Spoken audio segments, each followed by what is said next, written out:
finding comfort and ease in meditation on the great perfection. Homage to glorious Samantabhadra, homage to primordial nature, sphere of purity, equal to space, supreme Dharma, unfluctuating, utterly free of conceptual elaboration, the clear light nature of mind, essence of awakening, the perfect ground beyond any transition or change. In order that you might realize the wisdom of your own self-knowing awareness, the exceedingly wondrous wisdom mind of all the victorious ones, I have gathered the quintessence of tantras, scriptures, and pith instructions, and offer this explanation according to the way it is practiced. So listen well. 1. A guide to locations for cultivating samadhi, on mountaintops, in secluded forests, and on islands and the like, places which are agreeable to the mind and well suited to the season. Cultivate tranquil samadhi, which is single-pointed and unwavering. Clear light, which is free from the slightest conceptual elaboration. This is achieved naturally when three pure factors come together: the ideal location, individual, and dharma to be practiced. First of all, the location must be one that is secluded and agreeable, somewhere conducive to spiritual practice in the different seasons. In summer, meditate in cooler dwellings and cooler locations, in places near to glaciers or on mountaintops and the like, in simple dwellings made out of reeds, bamboo, or straw. In the autumn, adjust your diet, your clothing, and your conduct, and stay in a region and residence of moderate temperature, such as a forest or a mountainside or a building made of stone. In winter, stay somewhere warmer at a lower altitude, such as a forest, a rocky cave, or a hollow in the earth, and adjust your diet, clothing, bedding, and the rest. In the spring, stay in the mountains or on the edges of a forest, on a deserted island, or in buildings with mild and even temperature, with diet, clothing, and conduct all suitably attuned. This is crucially important.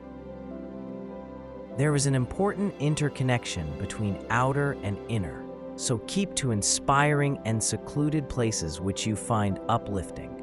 High among the mountains, the mind becomes clear and expansive, ideal for refreshing mental dullness and for practicing the generation phase.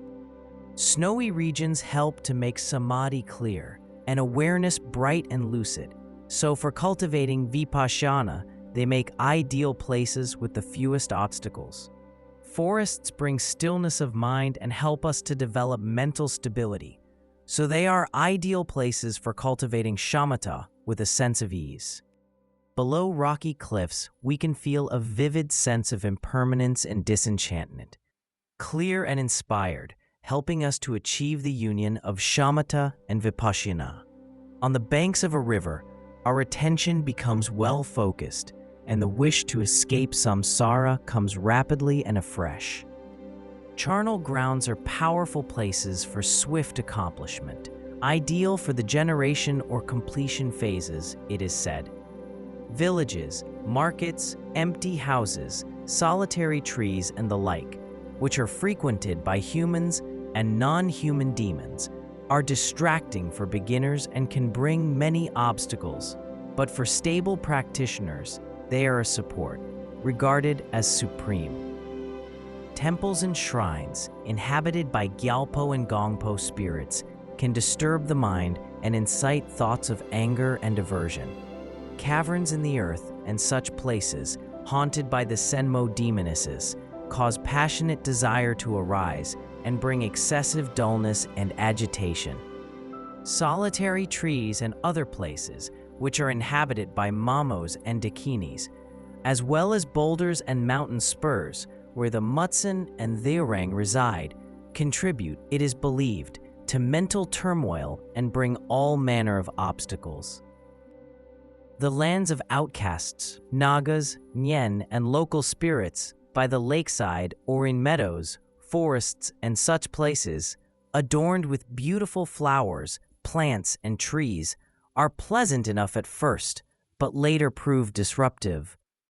In short, All the areas and dwelling places that seem agreeable at first, but not so once you come to know them, are sites of lesser accomplishment, whereas those which seem frightening and unpleasant at first, but prove agreeable once you have grown accustomed to them, are powerfully transformative, bringing great accomplishments without obstacle.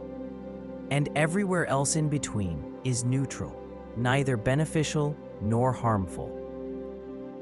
As our minds are affected by the places in which we stay, this can make our practice grow stronger or make it weaker. So it is said that to examine locations is of crucial importance. Moreover, there are 4 types of place based on the 4 activities. Peaceful places, where mind naturally becomes focused and still. Expansive places, delighting the mind, which are awesome and inspiring. Magnetizing places, where mind feels captivated and develops attachment.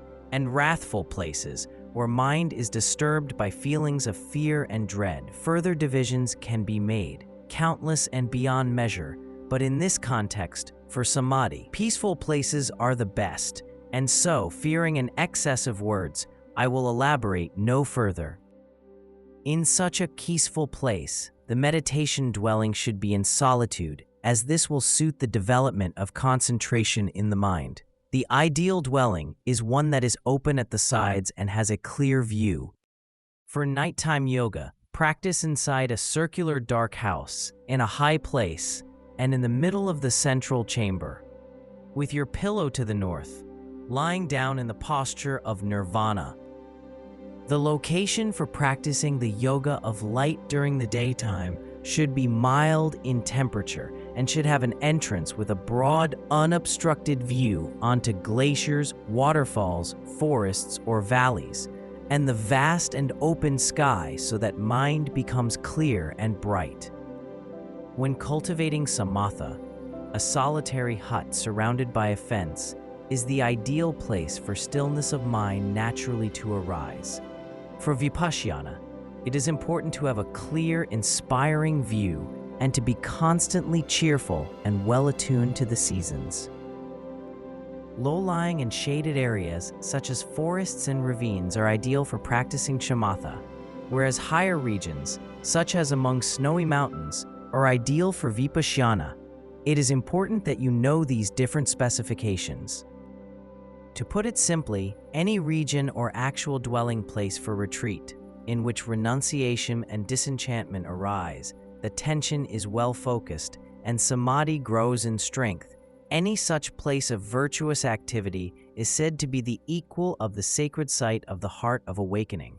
Whereas any place in which virtues decline, mental afflictions increase, and one is overcome by distractions and the affairs of this life, is a demonic haunt of evil actions, only to be avoided by the wise.